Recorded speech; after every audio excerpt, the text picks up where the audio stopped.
আপনারা ভালো আছেন তো? আলহামদুলিল্লাহ।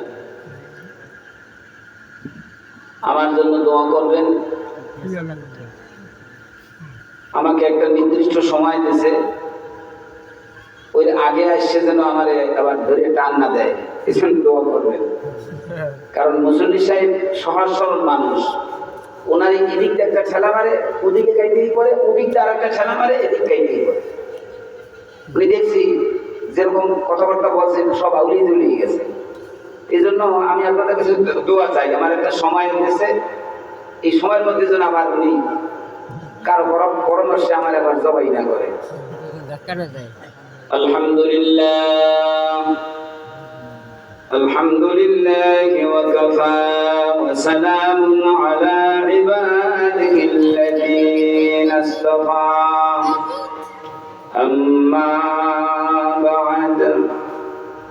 আমরা সকলে পড়ি আউযু বিল্লাহি মিনাশ শাইতানির রাজীম। বিসমিল্লাহির রাহমানির রাহিম। ইন্নাল্লাযীনা আমানু ওয়া আমিলুস সালিহাতি উলাইকা হুম খায়রুল বারিয়া ইলা আখিরিল আয়াত। قال النبي صلى الله عليه وسلم إن اليوم عمل ولا حساب وغدا حساب ولا عمل. وقال الله تعالى وافعلوا الخير لعلكم تفلحون. আমরা সকলে হৃদয় মন দিয়ে দুরূদ শরীফ পড়ি। আল্লাহুম্মা সাল্লি আলা সাইয়্যিদিনা ওয়া নাবিয়্যিনা ওয়া শাফী'িনা ওয়া হাবিবিনা ওয়া মাওলানা মুহাম্মাদ সাল্লাল্লাহু আলাইহি ওয়া আলিহি ওয়া আসহাবিহি ওয়া বারাকা ওয়া সাল্লাম। মুহাব্বত দিয়ে পড়ি আল্লাহুম্মা সাল্লি আলা সাইয়্যিদিনা ওয়া নাবিয়্যিনা ওয়া শাফী'িনা ওয়া হাবিবিনা ওয়া মাওলানা মুহাম্মাদ সাল্লাল্লাহু আলাইহি ওয়া আলিহি ওয়া আসহাবিহি ওয়া বারাকা ওয়া সাল্লাম। সকলে বলি আলহামদুলিল্লাহ। হৃদয় মন দিয়ে দুরূদ শরীফ পড়বেন, নিয়মিত দুরূদ শরীফ পড়বেন। দুরূদ শরীফ পড়তে পড়তে ঘুম পড়ে যাবেন। নসিব ভালো হইলে স্বপ্ন থেকে আল্লাহ রাসূলের দিদার হয়ে যাবে, বলেন সুবহানাল্লাহ। কেউ যদি আল্লাহ রাসূলের দিদার লাভ করতে পারে স্বপ্ন থেকে, তার জন্য জাহান্নামের আগুন হারাম হয়ে যায়, বলেন সুবহানাল্লাহ। কেউ যদি আল্লাহ রাসূলকে স্বপ্নের মাধ্যমে সাক্ষাৎ করতে পারে, সে জানিয়া রাখুক তার জন্য জান্নাত ওয়াজিব হয়ে যায়, বলেন সুবহানাল্লাহ।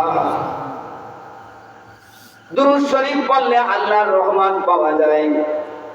দুরূদ শরীফ পড়লে বান্দার গুনাহ মাফ হয়। দুরূদ শরীফ পড়লে বান্দার ইজ্জত ও সম্মান আল্লাহর দরবারে বেড়ে যায়, বলেন সুবহানাল্লাহ। আসুন আমরা হৃদয় মন দিয়ে অন্তর অন্তঃস্থল থেকে এমন ভাবে দুরূদ শরীফ পড়ব, ইয়াকিন রাখবো যে এই দুরূদ শরীফ এই মাহফিল ময়দানে থাকবে না, সাথে সাথে সোনার মদিনায় নবীজির রওজায় পৌঁছে যাবে, বলেন আলহামদুলিল্লাহ। ইন্না লিল্লাহি মালাইকাতান সায়াহিনা ফিল আরদি ইউবাল্লিগুনানি মিন উম্মাতিস সালাম। আল্লাহ তাআলার অসংখ্য অগণিত ফেরেশতা আছে। একদল স্পেশাল ফেরেশতা আছে, একদল বিশেষ ফেরেশতা আছে পৃথিবীর আনাচে কানাচে ঘুরে বেড়ায়। যখন কোন মজলিসে আল্লাহর বান্দা নবী প্রেমিক উম্মতেরা দুরূদ শরীফ পড়ে, ওই ফেরেশতারা সাথে সাথে দুরূদ শরীফ গুলো সোনার মদিনায় নবীজির রওজায় পৌঁছে দেয়। বলেন সুবহানাল্লাহ। আল্লাহর রাসূল বলেন ইউবাল্লিগুন লানি উম্মাতিস সালাম, আমার ভক্ত উম্মতদের দরুদ সালাম গুলি ওই ফেরেশতারা আমার রওজায় পৌঁছে দেয়। বলেন সুবহানাল্লাহ। আসুন হৃদয় মন দিয়ে আমরা দুরূদ পড়ি। আল্লাহুম্মা সাল্লি আলা সাইয়্যিদিনা মাওলানা মুহাম্মদ ওয়া আলা আলি সাইয়্যিদিনা।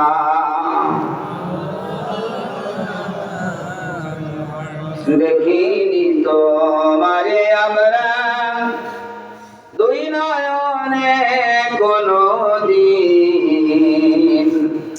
হাসরে কি পাবো দেখা ওহে রহমাতুল লিল আলামিন। আল্লাহুম্মা সাল্লি আলা সাইয়্যিদিনা মাওলানা মুহাম্মদ ওয়া আলা আলি সাইয়্যিদিনা।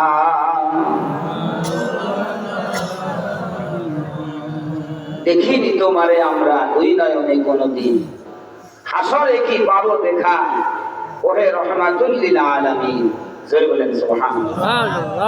আল্লাহ রাসূল হচ্ছেন রহমাতুল লিল আলামিন। এই কথাটা কার?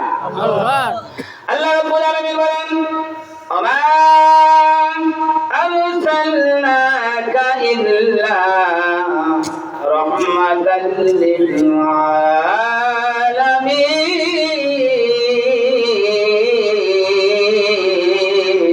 আল্লাহু আকবার। আমার হাবিবরে, ও আমার দোস্তরে, আমি আপনাকে কুল কায়নাতের জন্য, গোটা ধরিত্রীর জন্য, গোটা সৃষ্টির জন্য আমি আপনাকে আশীর্বাদ স্বরূপ, রহমত স্বরূপ প্রেরণ করেছি। জোরে জোরে বলেন সুবহানাল্লাহ। আল্লাহ রাসূল কেমন রহমত ছিলেন আমি একটা দৃষ্টান্ত দিয়ে আমার বয়ান সামনে অগ্রসর হব। রাসূল পাক সাল্লাল্লাহু আলাইহি ওয়াসাল্লামের বিশিষ্ট সাহাবী হযরত জাবের রাদিয়াল্লাহু তাআলা আনহু, নাম কি বলেন তো? জাবের রাদিয়াল্লাহু তাআলা আনহু। এই জাবের ইসলামের জন্য জীবন দিয়েছেন। জাবের এবং হুযায়ফা এই দুই শহীদের লাশ দীর্ঘ 1200-1300 বছর পরে ইরাকের দাজলা নদীর কিনার থেকে নতুন ভাবে উঠাইয়া আবার দাফন করা হয়েছে। কিন্তু গলে নাই, পচে নাই। জোরে বলেন সুবহানাল্লাহ। ওয়ালা তাকুলু লিমান ইয়াকতালু ফি সাবিলিল্লাহি আমওয়াত বাল আহইয়াউ ওয়ালাকিন লা তাশউরুন। আল্লাহ রাব্বুল আলামিন বলেন, যারা আমার দ্বীন বাস্তবায়নের জন্য, ইসলামী আন্দোলনের জন্য ওই সংসদে কোরআনকে পাঠানোর জন্য, কোরআন দিয়া সংসদ পরিচালনার জন্য যারা আন্দোলন করতে গিয়ে জীবন দিয়েছে, ইসলামের জন্য জীবন দিয়েছে, এই শহীদদেরকে তোমরা মৃত্যু বলিও না, বরং তারা জীবিত তোমরা বুঝতে পারো না। সুবহানাল্লাহ। দীর্ঘ প্রায় 1300 বছর পরে হযরত জাবের এবং হুযায়ফা রাদিয়াল্লাহু তাআলা আনহু এই দুই শহীদকে ইরাকের দাজলা নদীর কিনার থেকে উঠাইয়া আবার নতুন ভাবে দাফন করা হয়েছে। একটু গলে নাই, পচে নাই, একেবারে দৌড়তে যায়। এমনকি তাদের চক্ষু উন্মুক্ত ছিল, তাদের চোখের দিকে তাকাইয়া থাকা যাইত না, চোখের ভিতরে আলো ঝলমল করতো। বলেন সুবহানাল্লাহ। এই দুই সাহাবীর একজন হযরত জাবের রাদিয়াল্লাহু তাআলা আনহু একদিন লক্ষ্য করলেন রাসূল পাক সাল্লাল্লাহু আলাইহি ওয়াসাল্লাম 700 মুজাহিদদেরকে নিয়ে কাজ বাজ করতেছেন। কয়শো? 700 মুজাহিদ। আল্লাহর রাসূলকে দেখলেন, আল্লাহ রাসূল বড় ক্ষুধার্ত, তার পেটটা পিঠের সাথে মিশে গেছে। ওই অবস্থা দেখিয়া হযরত জাবের রাদিয়াল্লাহু তাআলা আনহু বাড়ির ভিতরে চলে গেলেন, স্ত্রীকে বললেন, ও বেগম সাহেবা, ঘরে কি কোনো খাবার দাবার আছে নি? আল্লাহ রাসূলকে দেখলাম, আল্লাহ রাসূল বড় ক্ষুধার্ত, তার পেটটা পিঠের সাথে মিশে গেছে।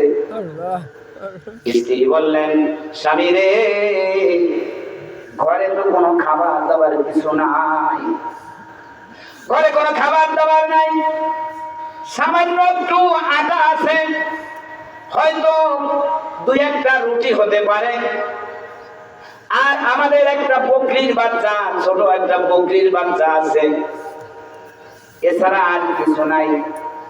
হযরত জাবের বললেন, ওই সামান্য আটা দিয়া যা পারো রুটি বানাও, আর বকরির বাচ্চাটা জবেহ করে ওটাকে ভুনা করো, আমি আল্লাহর রাসূলকে দাওয়াত দিতে যাই। সুবহানাল্লাহ। হযরত জাবেরের স্ত্রী ওই সামান্য আটা দিয়া 2-1টা রুটি তৈরি করলেন, বকরির বাচ্চাটা জবেহ করে ভুনা করলেন। জাবের রাদিয়াল্লাহু তাআলা আনহু আল্লাহর রাসূলের কাছে গেলেন, গিয়ে তার কানে কানে বললেন, হুজুর, আমি লক্ষ্য করেছি আপনার ক্ষুধার কারণে পেটটা পিঠের সাথে মিশে গেছে, দুপুরের সময় আপনি আমার বাড়িতে মেহমান হবে। সুবহানাল্লাহ। মান কানা ইউমিনু বিল্লাহি ওয়াল ইয়াউমিল আখির ফালিয়ুকরিমহু দাইফাহু।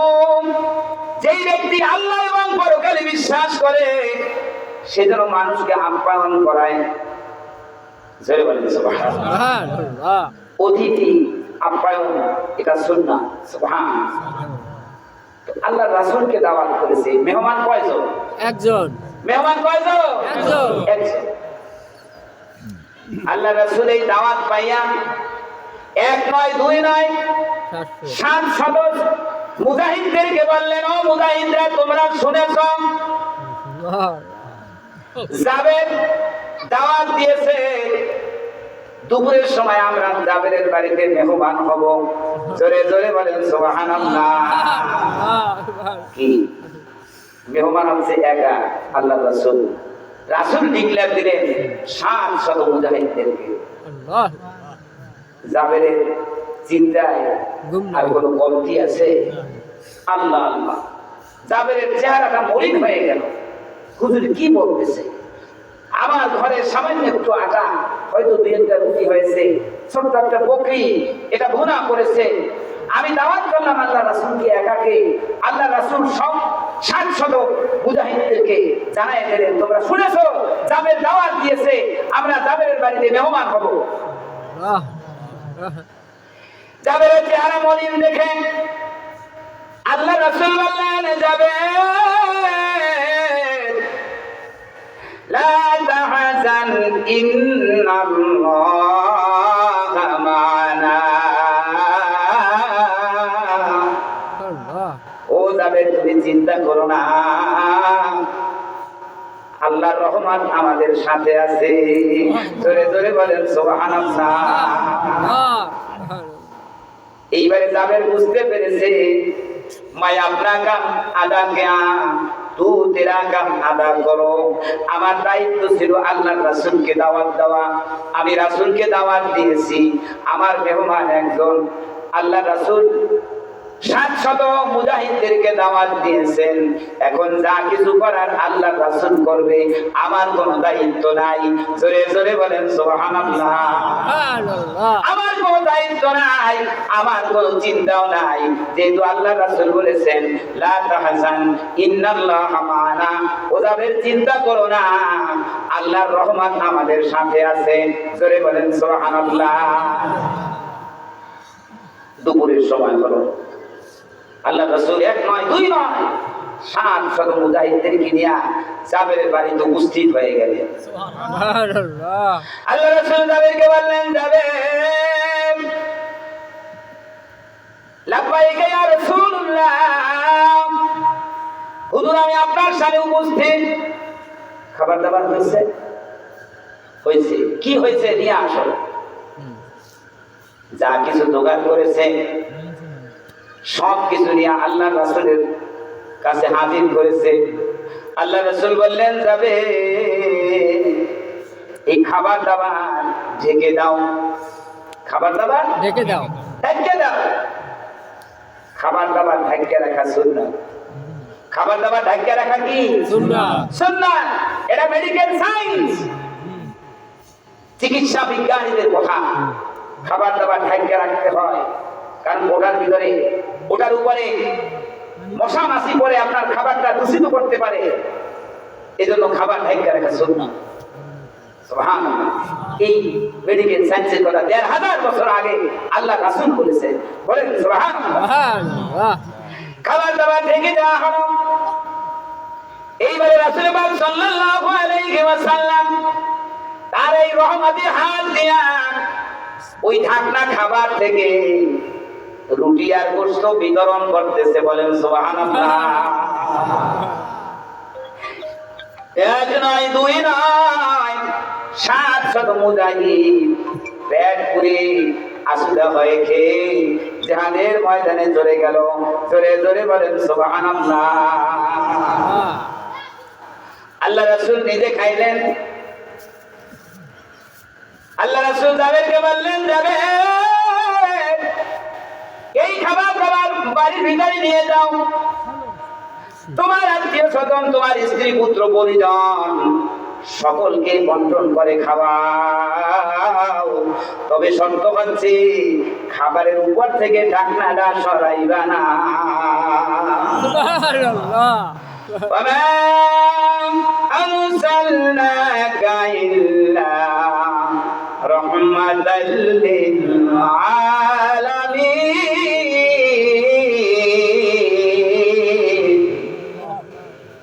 আমার হাবিবের, আমি আপনাকে কুল কায়নাতের জন্য আশীর্বাদ স্বরূপ, রহমত স্বরূপ প্রেরণ করেছি। জোরে জোরে বলেন সুবহানাল্লাহ।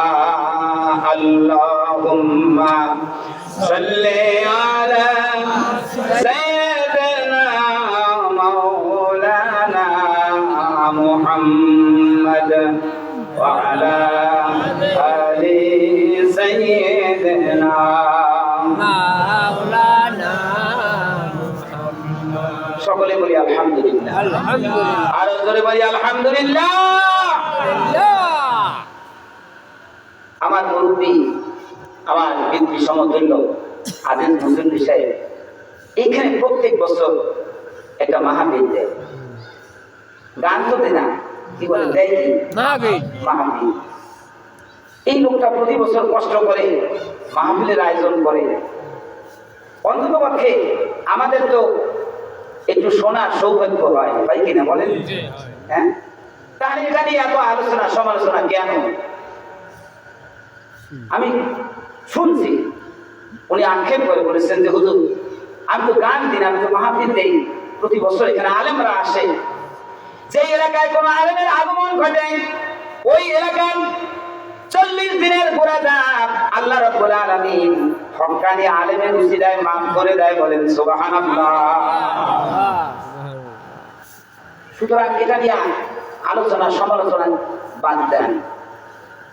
আপনিও একটা করেন, অসুবিধা কি? ফাস্তাবিকুল খায়রাত, আল্লাহ বলছে তোমরা দ্বীনের কাজে তোমরা প্রতিযোগিতা করো। আজিজ মুসলিম একটা মাহফিল দেশে আপনিও দেন, অসুবিধা কি? আপনি মাহফিল দিতে পারেন না, পিছনে বসে শুধু সমালোচনা করেন, এটা ঠিক নয়। তওবা করেন।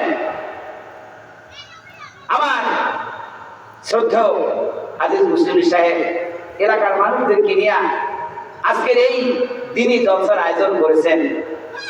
সেই দিনী জলসায় আল্লাহ তাআলা আমাদেরকে কবুল করেছেন, এজন্য সকলে বলি আলহামদুলিল্লাহ। আল্লাহ তাআলার নিয়ামতের শুকর করা উচিত। রাসূল পাক সাল্লাল্লাহু আলাইহি ওয়াসাল্লাম মিরাজ থেকে এসে হযরত বিলালকে বললেন, বিলাল, ও বিলাল, তুমি কি আমল করো? আমি তো মেরাজে যাইয়াও তোমার খরমের শব্দ পাইছি। আমার মনে হয় যেন বিলাল আমার পিছে পিছে আসতেছে। জোরে জোরে বলেন সুবহানাল্লাহ। বিলাল, তুমি কি আমল করো? আল্লাহু আকবার। ভাইজান, বংশের বড়াই করলে হবে না, টাকার বড়াই করলে হবে না, জমির বড়াই করলে হবে না, কোন পরিচয় খাটবে না। পরিচয় খাটবে আমি যদি কিছু আমল করতে পারি, আমি যদি আল্লাহর গোলাম হতে পারি, এটা হবে আমার কবরের সবচেয়ে বড় পরিচয়। কে জজগড়ের ইমাম, কে সদরঘাটের ইমাম, কে বাইতুল মুকাররমের ইমাম, কে বাইতুল মুকাদ্দাসের ইমাম, কে খানায় কাবার ইমাম, ওই পরিচয় কবরে খাটবে না। কবরে খাটবে যদি আমি আল্লাহর গোলাম হতে পারি। ঠিক কিনা? বেলাল রাদিয়াল্লাহু তাআলা আনহু চক্ষি কালা মানুষ, নিগ্র, হাসি গোলাম, গোলামের বাচ্চা গোলাম, কোন রূপ নাই, চেহারা নাই, কিচ্ছু নাই, কথা বলতে পারে না ভালো করে, মুখে বাজে তোতলা, আশহাদু বলতে পারে না, আশহাদু হয়ে যায়। সেই লোকটা হয়েছে মসজিদে নববীর মুয়াজ্জিন। সরে বলেন সুবহানাল্লাহ। ভাইরা আমার, ওয়াজিরা আমার, এটা আমলের কারণে হয়েছে। আল্লাহ রাসূল বিলালকে বললেন, বিলাল, কি আমল করো? ওই মেরাজে যাইয়া তোমার খরমের শব্দ পাইছি। আমার মনে হয় যেন বিলাল আমার পিছে পিছে আসতেছে। সুবহানাল্লাহ। হযরত বিলাল বললেন, হুজুর, আমি তো তেমন কোনো আমল করি না। ইয়া রাসূলুল্লাহ, ইয়া হাবিবাল্লাহ, আমি তো তেমন কোনো আমল করি না, তবে আমি সদা সর্বদা ওযু সহকারে থাকি, পাক সাফ থাকি। জোরে বলেন সুবহানাল্লাহ। ইন্নাল্লাহা ইউহিব্বুত তাওয়াবিনা ওয়া ইউহিব্বুল মুতাতাহহিরিন। আল্লাহ তাআলা ওই ব্যক্তিকে ভালোবাসে, পছন্দ করে, যে নিজের গুনাহ থেকে তওবা করে আর পাক সাফ থাকে, ওযু অবস্থায় থাকে। জোরে জোরে বলেন সুবহানাল্লাহ। হুজুর, আমি তেমন কোনো আমল করি না, তবে আমি সদা সর্বদা পাক সাফ থাকি, ওযু অবস্থায় থাকি। ইয়া রাসূলুল্লাহ, ইয়া হাবিবাল্লাহ, প্রাকৃতিক কারণে, স্ট্যান্ডার্ড কারণে আমার যদি ওযু ছুটে যায়, আমি আবার নতুন করিয়া ওযু করি। আল্লাহ যে আমাকে অপবিত্রতার থেকে আবার পবিত্রতা অর্জনের তৌফিক দিয়েছেন, আমি শুকরান 2 রাকাত তাহিয়াতুল ওযুর নামাজ পড়ি। জোরে জোরে বলেন সুবহানাল্লাহ। আল্লাহু আকবার। অপবিত্র ছিল, সেখান থেকে আল্লাহ তাকে পবিত্র হবার তৌফিক দিয়েছেন। এইজন্য শুকরান 2 রাকাত তাহিয়াতুল ওযুর নামাজ পড়ে। জোরে বলেন সুবহানাল্লাহ। সুতরাং যেই রব্বুল আলামিন গানের আড্ডায় রাখলেন না, অশ্লীল ছবি দেখার আড্ডায় রাখলেন না, মদের আড্ডায় রাখলেন না, গাঁজার আড্ডায় রাখলেন না, অসুস্থ বানাইয়া হাসপাতালে শোয়ায় রাখলেন না, মিথ্যা মামলায় জড়িত করে জেলখানায় রাখলেন না। এই মাহফিলের ময়দান বেহেশতের বাগানে, কোরআনের বাগানে, আলেমদের বাগানে, আল্লাহওয়ালাদের বাগানে আসার বসান, কিছু বলার এবং শোনার তৌফিক দিলেন ওই রব্বুল আলামিনের শুকরান। আবারও বলি আলহামদুলিল্লাহ। আলহামদুলিল্লাহ। আমার সাথে সাথে সকলে পড়ে আউযু বিল্লাহি মিনাশ শাইতানির রাজীম বিসমিল্লাহির রাহমানির রাহিম ইয়া আইয়ুহাল্লাযীনা আমানুত্তাকুল্লাহ ওয়াবতাগু ইলাইহিল ওয়াসিলা। আয়াতের অর্ধেক বলেছি, সময় যেহেতু সংক্ষেপ। আল্লাহ রাব্বুল আলামিন বলেন, ও ঈমানদার বান্দাগণ, আমি আল্লাহকে ভয় করো, তাকওয়া অর্জন করো। মাসুম ভাই কিছুক্ষণ আগে কিন্তু রোজার কথা উল্লেখ করে তাকওয়ার কথা বলেছেন। তাকওয়া আল্লাহ ভীতি অর্জন করার জন্য হুকুম করেছেন কে? আল্লাহ। আল্লাহ রাব্বুল আলামিন বলেন, ইয়া আইয়ুহাল্লাযীনা আমানুত্তাকুল্লাহ, ও ঈমানদার বান্দাগণ, আমি আল্লাহকে তোমরা ভয় করো। ওয়াবতাগু ইলাইহিল ওয়াসিলা, নাজাত লাভের জন্য তোমরা বাহানা তালাশ করো, উসিলা তালাশ করো। জোরে জোরে বলেন সুবহানাল্লাহ। নামাজের বড়াই করে কেউ জান্নাতে যাইতে পারবে না, কারণ আমার তো জানা নাই আমার জীবনের একটা সেজদাও আল্লাহর দরবারে কবুল হয়েছে কিনা। রোজার বড়াই করে কেউ জান্নাতে যাইতে পারবে না, কারণ আমার তো খবর নাই আমার জীবনের একটা রোজাও আল্লাহর দরবারে কবুল হয়েছে কিনা। ঠিক কিনা? যাকাতের বড়াই করে, দানের বড়াই করে কেউ জান্নাতে যাইতে পারবে না, কারণ আমার তো খবর নাই আমার জিন্দেগির একটা টাকা দানও আল্লাহর দরবারে কবুল হয়েছে কিনা। আমি আল্লাহর হজ করেছি, হজের বড়াই করলে হবে না, আমার তো জানা নাই আমার হজ আল্লাহর দরবারে কবুল হয়েছে কিনা। এই জন্য মুমিন বান্দা দুইটা জিনিসের মধ্যে থাকবে, ভয় এবং আশা, এর মধ্যবর্তী। জোরে বলেন সুবহানাল্লাহ। ভয় এবং আশা। ভয় থাকবে, আমি যত বড় মাওলানা হই, মুফাসসিরে কেরাম হই, যত বড় পীর হই, বুজুর্গ হই, আমার জীবনের যে কোনো একটা বদ আমলের কারণে আল্লাহ রাব্বুল আলামিন আমাকে জাহান্নামে নিক্ষেপ করতে পারে। আল্লাহ আহকামুল হাকিম। আশা থাকবে আমার গুনাহ যদি হিমালয় পাহাড় পর্যন্ত হয়, আল্লাহ রহমান রহিম, আল্লাহ তো বলেছেন লা তাকনাতু মির রাহমাতিল্লাহ, বান্দারে আমার রহমান থেকে তোমরা নিরাশ হয়ো না। আশা থাকবে আমি যত বড় গুনাহগার হই না কেন, আমার যে কোনো একটা নেক কাজকে আল্লাহ কবুল করিয়া ওই উসিলায় আল্লাহ রাব্বুল আলামিন আমাকে maaf করতে পারে। জোরে জোরে বলেন সুবহানাল্লাহ।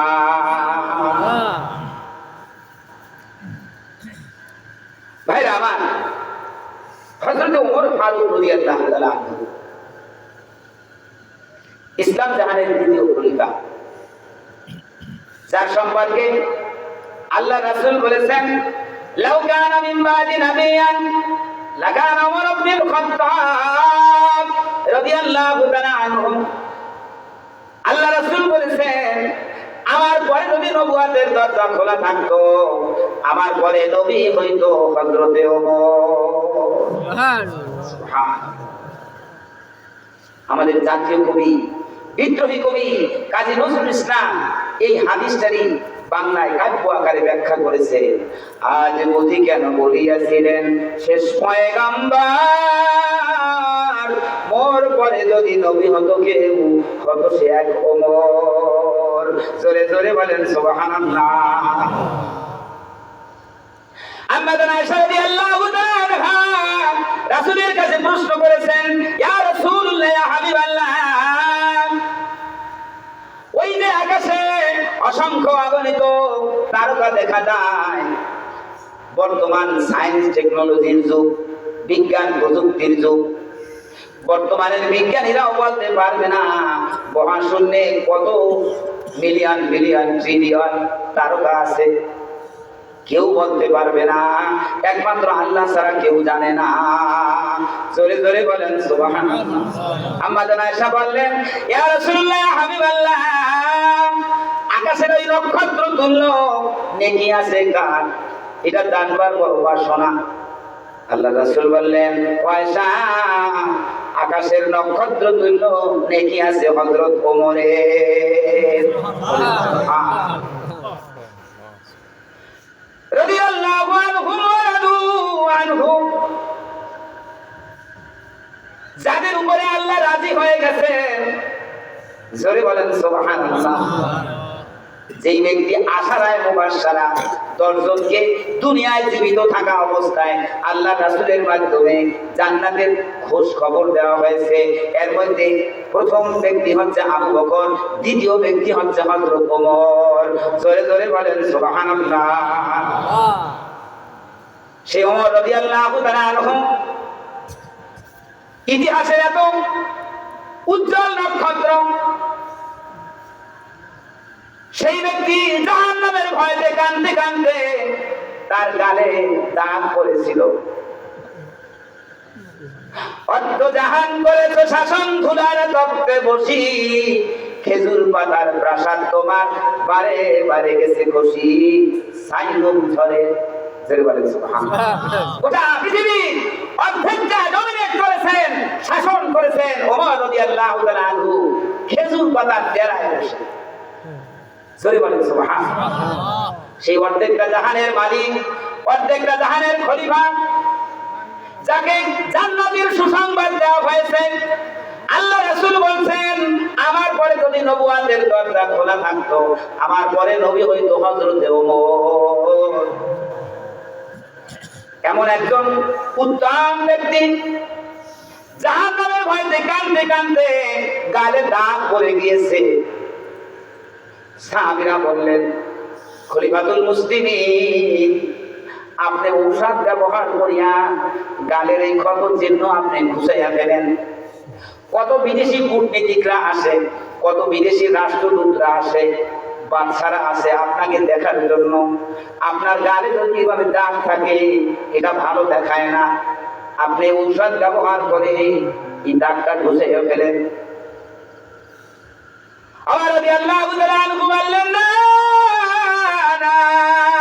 আমি ঘুষাবো না, এই দাগ নিয়ে আমি দুনিয়া থেকে বিদায় নেব। এই দাগ নিয়ে আমি কিয়ামতের কঠিন দিনে আমার মাওলার কাছে আমি দাঁড়াবো। আমি আমার মাওলার কাছে বলবো, মাওলা রে, ওমরের কিছু নাই, কোনো আমল নাই, কিন্তু ওমর তোমার জাহান্নামকে ভয় করিয়া কাঁদতে কাঁদতে ওমরের গালে দাগ পড়ে গেছে। আমার এই ক্ষত চিহ্ন দেখিয়া আমার মাওলা হয়তো আমাকে দয়া করবেন, আমার এই ক্ষত চিহ্নটা নাজাত তাদের জন্য উসিলা হতে পারে। ইয়া আইয়ুহাল্লাযীনা আমানু তাকুল্লাহা ওয়াবতাগু ইলাইহিল ওয়াসিলা। ও ঈমানদার বান্দাগণ, আমি আল্লাহকে ভয় করো, নাজাত লাভের জন্য উসিলা তালাশ করো। জোরে জোরে বলেন সুবহানাল্লাহ। ওমর রাদিয়াল্লাহু তাআলা আনহুর ছেলে আব্দুল্লাহ ইবনে ওমর, নাম কি? আব্দুল্লাহ ইবনে ওমর ছোট্ট মানুষ, খেলতে গেছে। নবী দৌহিত্র হাসান হোসেন তারাও ছোট ছোট বাচ্চারা একখানে বসে খেলতে গেলে একটু ঝগড়াঝাটি হয়, হয় কিনা? এক পর্যায়ে রাসূল দৌহিত্র হাসান হোসেন ওমরের ছেলেকে আব্দুল্লাহ ইবনে ওমরকে বলল, তুমি একটা গোলামের বাচ্চা। তুমি কি? তুমি গোলামের বাচ্চা, গোলাম। ওমরের ছেলে বলল, এই নবী দৌহিত্র সাবধান, আমার পিতা খলিফাতুল মুসলিমিন, গোটা বিশ্বের অর্ধেকটার শাসনকর্তা, আমি হইলাম প্রিন্স, রাজপুত্র, আমাকে গোলামের বাচ্চা গোলাম বলবি না। বলছি তুমি গোলামের বাচ্চা গোলাম, অপেক্ষা করো, আমি আমার পিতার কাছে তোমাদের বিরুদ্ধে অভিযোগ দায়ের করবো।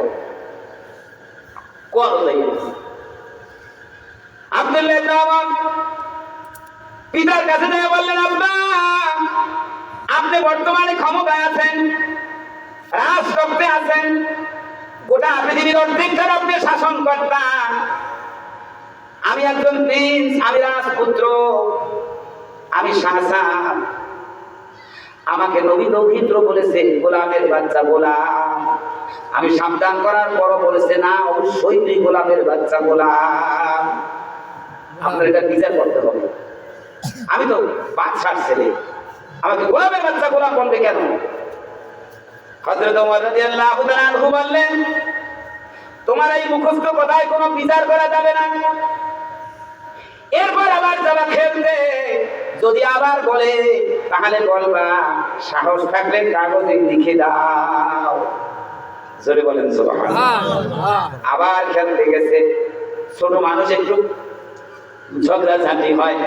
আবার নবী দৌহিত্র হাসান হোসেন বললেন, তুই একটা গোলামের বাচ্চা গোলাম।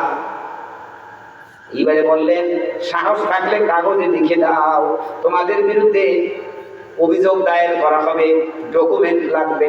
আমার আব্বা ডকুমেন্ট চাইছে। জোরে বলেন সুবহানাল্লাহ। এইবারে কাগজে লিখে দিল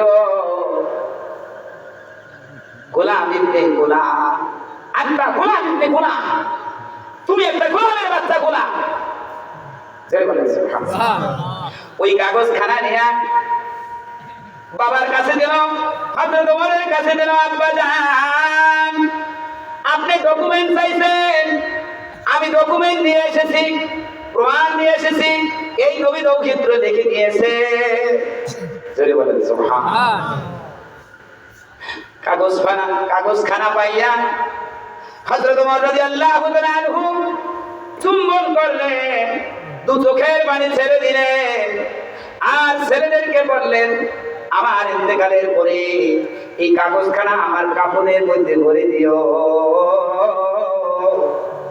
কিয়ামতের কঠিন দিনে আমি আল্লাহর দরবারে বলবো, আল্লাহ আমি ওমরের কোনো যোগ্যতা নাই, আমি তোমার হাবিবের গোলাম ছিলাম। সুবহানাল্লাহ। আমি তো আসলেই গোলাম। গোলাম কাকে বলে?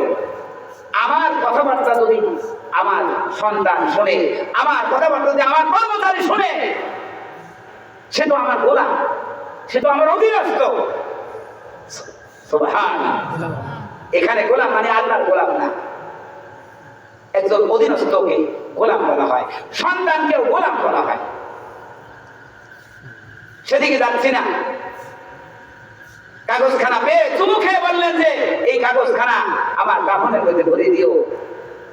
কিয়ামতের কঠিন দিনে আমি আল্লাহর দরবারে বলবো, আল্লাহ আমার ওমরের কোনো আমল নাই, কোনো যোগ্যতা নাই, তবে আমি আপনার হাবিবের গোলাম ছিলাম।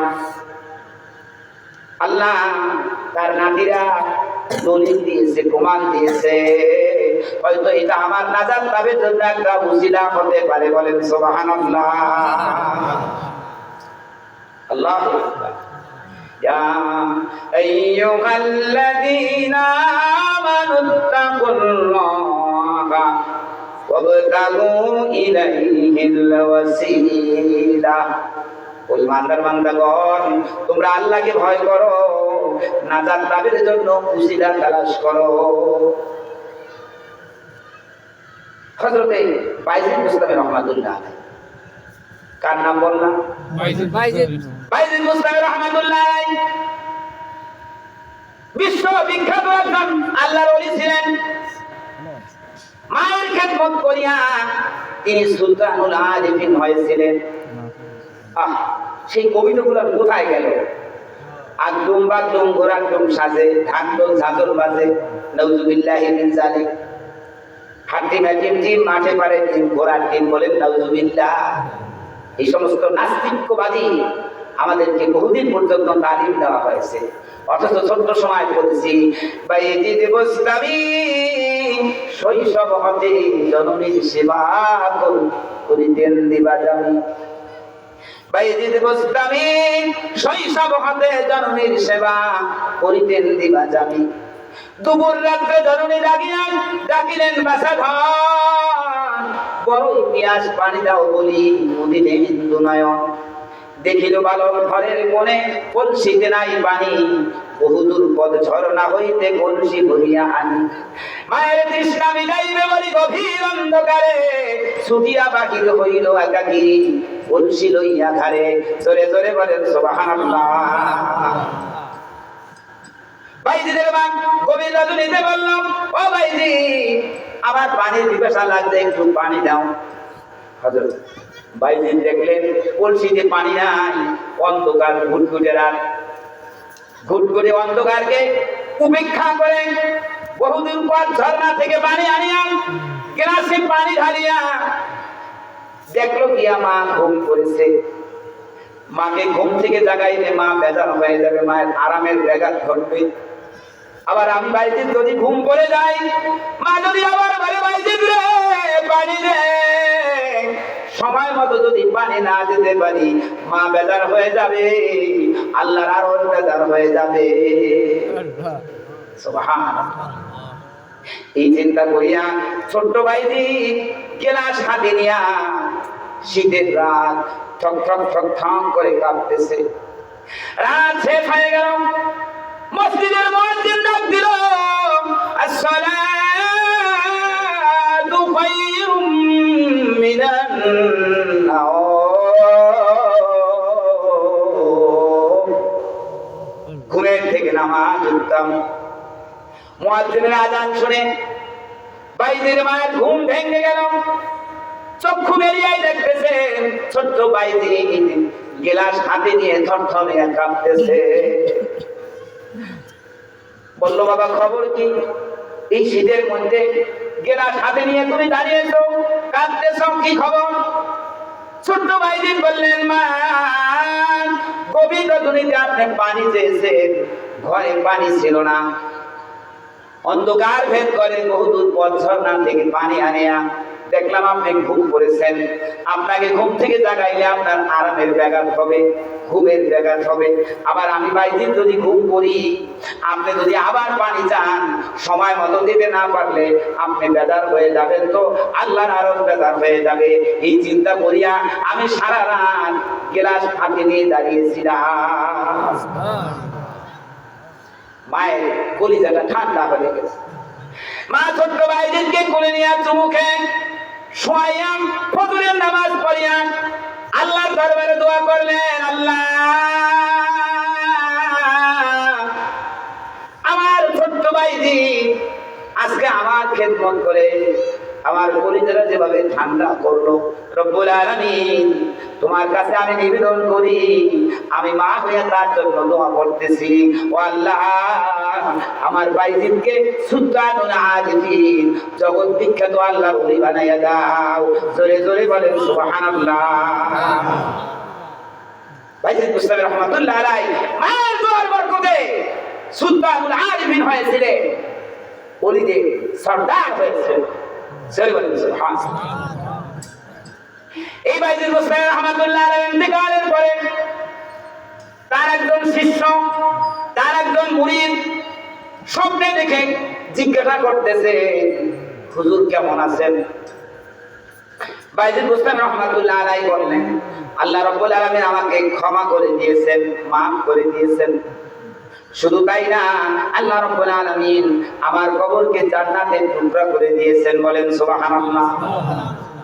তবে আমি যখন কবরে এসেছি, আমি একটা পরীক্ষায় পড়েছিলাম। কি করছে? একটা পরীক্ষায় পড়ে গিয়েছিলাম। আমি যখন কবরে আসলাম, আমার মাওলা বললেন, ও ভাই দিদি, আমার জন্য তুমি কি আনছো?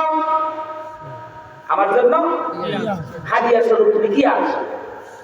আমি বললাম, পড়েন সকলে, আত-তাহিয়াতু লিল্লাহি ওয়াস-সালাওয়াতু ওয়াত-তাইয়্যিবাত। আল্লাহ, জীবনে যত নামাজ পড়েছি, এই নামাজগুলি আপনার জন্য হাদিয়া আনছি।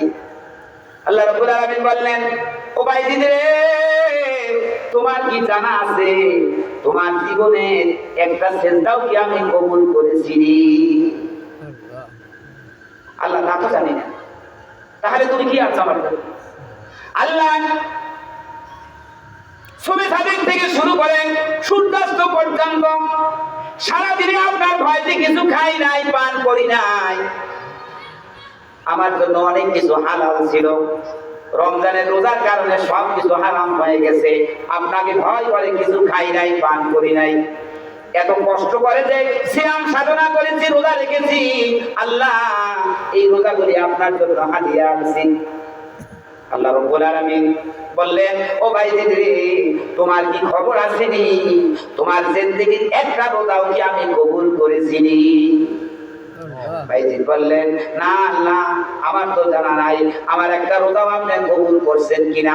আল্লাহ বললেন, আমি যদি কবুল না করে থাকি তাহলে কি আনছো?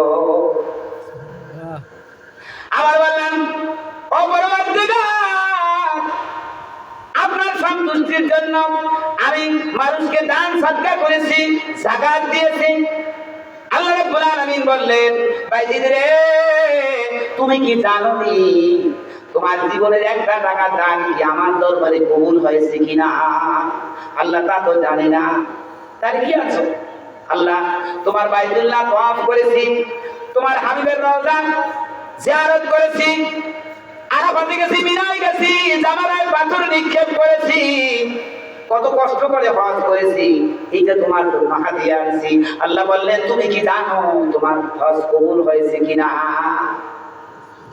সেটা বলে, সেইটাই আল্লাহ বলে যে তোমার কাছে খবর আছে এটা কবুল হয়েছে কিনা। এইবারে ভাইজি নিরাশ হয়ে পড়লেন, এইবারে বললেন, আল্লাহ আমার কাছে আর কিছু নাই, তবে আমার কাছে একটা জিনিস আছে, আমি অন্তঃস্থল থেকে বলেছি, লা ইলাহা ইল্লাল্লাহ, জোরে লা ইলাহা ইল্লাল্লাহ, লা ইলাহা ইল্লাল্লাহ, লা ইলাহা ইল্লাল্লাহ, লা ইলাহা ইল্লাল্লাহু মুহাম্মাদুর রাসূলুল্লাহ সাল্লাল্লাহু আলাইহি ওয়াসাল্লাম। আল্লাহ আমার কাছে এখন আছে এই কলেমা। আল্লাহ রাব্বুল আলামিন বললেন, ভাইজি রে, তোমার ওই কলেমার মধ্যেও ভেজাল আছে। জোরে বলেন সুবহানাল্লাহ। কি কলেমার মধ্যে ভেজাল আছে? ভেজাল নাকি? কলেমার শিক্ষা হচ্ছে খায়রিহি ওয়া শাররিহি মিনাল্লাহি তাআলা, ভালো মন্দ সব কিছু আল্লাহ তাআলার পক্ষ থেকে হয়। ও ভাইজি, তোমাকে একদিন তোমার মুরিদ জিজ্ঞাসা করছে, হুজুর কেমন আছে? তুমি বলেছিলে গত রাতে দুধ খেয়েছি, আমার পেটে অসুখ হয়েছে। তুমি এখানে শিরক করেছো, দুধের কি ক্ষমতা আছে তোমাকে পেটে অসুখ বানাইবে? তুমি কেন বললা না খায়রিহি ওয়া শাররিহি মিনাল্লাহি তাআলা, ভালো মন্দ আল্লাহ তাআলার পক্ষ থেকে হয়? আসলে কলেমা তাও শেষ। এইবারে ভাইজি নিরাশ হয়ে গেলেন। আল্লাহ রাব্বুল আলামিন বললেন, ওয়ালা তাহিনু ওয়ালা তাহজানু ওয়া আনতুমুল আ'লাউনা ইন কুনতুম মুমিনিন। তোমরা চিন্তিত হয়ো না, তোমরা বিষণ্ণ হয়ো না, তোমরাই বিজয় হবে যদি তোমরা সত্যিকারের ঈমানদার হও। ও ভাইজি, তুমি নিরাশ হয়ো না, কোন ইবাদতের পরে আমার কাছে খাটবে না। তবে ও ভাইজি, তোমার তামাম জিন্দেগির সমস্ত ইবাদতের মধ্য থেকে একটা ইবাদত আমার কাছে অত্যন্ত ভালো লেগেছে, বলেন সুবহানাল্লাহ। ওই একটা ইবাদতের উসিলায় আজকে আমি তোমাকে মাফ করে দিলাম। ইবাদতটা কি? এক শীতের সকালে তুমি মসজিদে জামাতে নামাজ পড়ার জন্য রওনা দিয়েছ, পথের মধ্যে দেখলাম একটা বিড়ালের বাচ্চা ট্রেনের মধ্যে পড়ে হাবুডুবু খাচ্ছে। ওর ওই মরণাপন্ন অবস্থা দেখে তোমার মনের মধ্যে দয়ার উদ্রেক হয়েছে। তুমি ওই বিড়ালের বাচ্চাটা উঠাইয়া ওর গাটা মুছাইয়া তুমি কাঁথার ভিতরে রেখেছো, ল্যাব তোষকের মধ্যে রাখছো। তোমার তামাম জিন্দেগির সমস্ত ইবাদতের মধ্য থেকে এই ইবাদতটা আমার কাছে, আমলটা আমার কাছে অত্যন্ত ভালো লেগেছে। এই একটা আমলের উসিলায় আমি তোমাকে কবুল করলাম, মাফ করলাম। জোরে জোরে বলেন সুবহানাল্লাহ। ইয়া আইয়ুহাল্লাযীনা আমানু তাকুল্লাহ ওয়াবতাগু ইলাইহিল ওয়াসিলা। আমার সময় আমি অ্যাকসেপ্ট করব না। ভাইরা আমার, বাজিরা আমার, আল্লাহ রাব্বুল আলামিন বলেন, ও ইমানদার বান্দাগণ, আমি আল্লাহকে ভয় করো আর নাজাত লাভের জন্য ওসিলা তালাশ করো। জিকির করেন, লা ইলাহা ইল্লাল্লাহ, লা ইলাহা ইল্লাল্লাহ, লা ইলাহা ইল্লাল্লাহ, লা ইলাহা ইল্লাল্লাহ, মুহাম্মাদুর রাসূলুল্লাহ সাল্লাল্লাহু আলাইহি ওয়াসাল্লাম। বনি ইসরাইলের তিন ব্যক্তি একদিকে রওনা হয়েছে। হঠাৎ করে সাইক্লোন শুরু হয়ে গেল, ঘূর্ণিঝড় শুরু হয়ে গেল। ওই বৃষ্টি থেকে, ঘূর্ণিঝড় থেকে বাঁচার জন্য ওই তিন ব্যক্তি একটা পাহাড়ের গুহার মধ্যে ঢুকেছে। পাহাড়ের গুহার মধ্যে ঢুকেছে, বিধির বিধান না তাই খণ্ডন।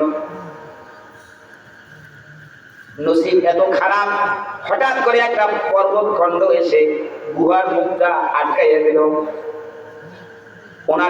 ওনাদের ওই তিনজনের সাধ্য নাই অত বড় পর্বত সরাইয়া তারা মুক্তি পাইবে। সবাই ওই ভিতরে বসে কান্নাকাটি শুরু করে দিলাম। কান্নাকাটি শুরু করে দিলাম। একজনে বলল, কান্নাকাটি করলে কেউ দেখবে না আমাদেরকে, এই পাহাড়িয়া অঞ্চল, মানুষের আনাগোনা কম, কান্নাকাটি করলে কাজ হবে না। বিপদ দেওয়ার মালিক হচ্ছে আল্লাহ, বিপদ থেকে উত্তরণের মালিক হচ্ছে আল্লাহ। সুতরাং জীবনে কে কি ভালো কাজ করেছো, ওই ভালো কাজের উসিলা দিয়া আল্লাহর দরবারে দোয়া করো। এই বিপদ থেকে আল্লাহ পরিত্রাণ দেওয়ার মালিক। জোরে বলে সুবহানাল্লাহ। ওই তিনজনের একজনে বললাম, ও পরওয়ারদিগার, আমার একটা চাচাতো বোন ছিল, অত্যন্ত পরমা সুন্দরী। দীর্ঘদিন পর্যন্ত আমি সাধনায় লেগে গেলাম তাকে আমার কাছে পাওয়ার জন্য, সীমা লঙ্ঘনে প্রবৃত্ত হওয়ার জন্য। আমি কোনো ক্রমেই তাকে বশ করতে পারছিলাম না। অনেক টাকা পয়সা, অনেক মেহনত করে, সাধনা করে আমি তাকে আমার আয়ত্তে আনলাম। তাকে আমি এমন একটা স্থানে দিলাম দুনিয়ার কেউ দেখে না। আমি যখনই তার সাথে ব্যভিচারে লিপ্ত হব, ওই সময় আমার ওই বোনটা বলেছিল, বাইরে দুনিয়ার কোন পুলিশ দেখবে না, র্যাব দেখবে না, সেনাবাহিনী দেখবে না, ম্যাজিস্ট্রেট দেখবে না, জজ দেখবে না, ডিসি দেখবে না, এসপি দেখবে না, কেউ দেখবে না সত্য, কিন্তু মাওলা সব কিছু দেখতেছেন। বাইরে আমি তোমার কাছে আমাকে সঁপে দিলাম, তুমি যা ইচ্ছা তাই করতে পারো, কিন্তু ইত্তাকিল্লাহ, তুমি আল্লাহকে ভয় করো। ও পরওয়ারদিগার, আমার এত সাধনার ফল আমি ভোগ করতে যাব, যখনই বলেছে ইত্তাকিল্লাহ, আল্লাহকে ভয় করো, ও পরওয়ারদিগার, ওই দিনকার আপনাকে ভয় করে আমি ওই অপকর্ম থেকে ফিরে এসেছি। রব্বুল আলামিন আপনি বলেছেন, কেউ যদি নেক কাজের দোহাই দিয়া আমার কাছে প্রার্থনা করে, ইন্নাল হাসানাতি ইউযহিবনাস সাইয়্যাত, বান্দার নেক আমল তার বদ আমলকে মিটাইয়া দেয়। জোরে জোরে বলেন সুবহানাল্লাহ। এই দোহাই দেওয়ার পরে ওই পর্বতখণ্ডের টিনের এক অংশ সরে গেল, ভিতরে আলো দেখা দিল। বলেন সুবহানাল্লাহ। কিন্তু বের হওয়ার মতো হয় নাই। আরেকজনে বলল, ও পরওয়ারদিগার, আমার একজন কর্মচারী ছিল, কিছুদিন কাজ করার পরে তার একটা বিপদের সংবাদ শুনে সে আমার কাছে না বলে বাড়ি চলে গেল। সে যে কয়েকদিন কাজ করেছে আমি হিসাব করে ওর জন্য আমি বকরি কিনেছি, ছাগল কিনেছি। আস্তে আস্তে বকরির পাল হয়েছে, ছাগল হয়েছে। বহুদিন পরে ও আবার আমার কাছে ফিরে এসেছে। আমি তো মালিকের কাছে বলে আসি নাই, দেখি আবার মালিক আমাকে রাখে কিনা। ও কিন্তু ওর পাওনার ওই আশায় আসে নাই। ও আসছে, আমি তো অন্যায় করেছি, মালিকের কাছে না বলে আমি চলে এসেছি। মালিকের কাছে আমি এখন কি দাবি করবো? যখন আমার ওই কর্মচারী আমার কাছে আসছেন, আমি বললাম ওই তোমার হক, ওই তোমার পাওনা, তুমি যে কয়দিন কাজ করেছিলে আমি হিসাব করে করে তোমার জন্য সেই টাকা দিয়া বকরি কিনেছি। ওই বকরি বংশ বিস্তার করেছে, এই বকরির পাল হয়েছে সব তোমার। আমার কর্মচারী বলেছে আপনি কি আমার সাথে ঠাট্টা করেন?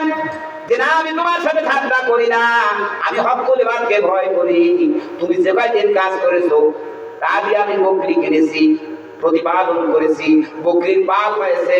আল্লাহ শপথ করে বলতেছি ওগুলো সব তোমার। এই আমরা কি করতাম? না, কখনোই না। অথচ ওটা তার হক।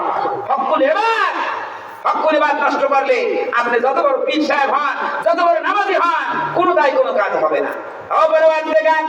তোমার ভাই যদি আমি হকুল ইবাদ আদায় করে থাকি, রব্বুল আলামিন ওই নেক আমলের দোহাই দিয়া তোমার কাছে প্রার্থনা করছি এই বিপদ থেকে আমাদেরকে রক্ষা করো। তুমি বলেছো ইন্নাল হাসানাতি ইউযহিবুনাস সাইয়্যাত, অবশ্যই মানুষের নেক আমল তার বদ আমলকে মিটাইয়া দেয়, বিপদ আপদ দূর করে দেয়। এই কথা বলার পরে ওই পর্বত খণ্ডে 2 অংশ সরে গেল, বলেন সুবহানাল্লাহ। তৃতীয় আরেক ব্যক্তি, সে আরেকটা নেক কাজের দোহাই দিয়া আল্লাহর দরবারে ফরিয়াদ করলো, সম্পূর্ণ পর্বত খণ্ডটা অপসারিত হয়ে গেল। কোনরা গুহার থেকে নাজাত পাইল। জোরে জোরে বলেন সুবহানাল্লাহ। ইন্নাল হাসানাতি ইউযহিবুনাস সাইয়্যাত, অবশ্যই বান্দার নেক আমল তার বদ আমলকে মিটাইয়া দেয়। সুবহানাল্লাহ। ইয়া আইয়ুহাল্লাযীনা আমানু তাকুল্লাহা ওয়াবতাগু ইলাইহিল ওয়াসিলা। ওই ইমানদার বান্দাগণ, আমি আল্লাহকে ভয় করো, নাজাত লাভের জন্য ওসিলা তালাশ করো। সুতরাং আমার শ্রদ্ধেয় পিতৃ সমতুল্য আজিজ মুসল্লি, এই যে মাহফিলের আয়োজন করেছে, আমরা ঘর সংসার ব্যবসা বাণিজ্য সব কিছু ত্যাগ করে এখানে মাহফিলে আসছি। এই ছোট্ট মাহফিল খানা আপনার আমার নাজাত লাভের উসিলা হতে পারে। সকলে বলেন আমিন।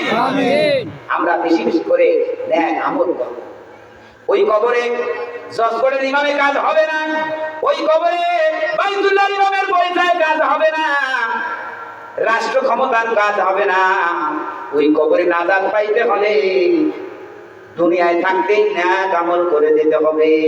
আল্লাহ রাব্বুল আলামিন বলেন ফাদখুলি ফি ইবাদি ওয়াদখুলি জান্নাতি, বান্দারে আগে আমার গোলাম হও, তারপরে আমার জান্নাতে যা।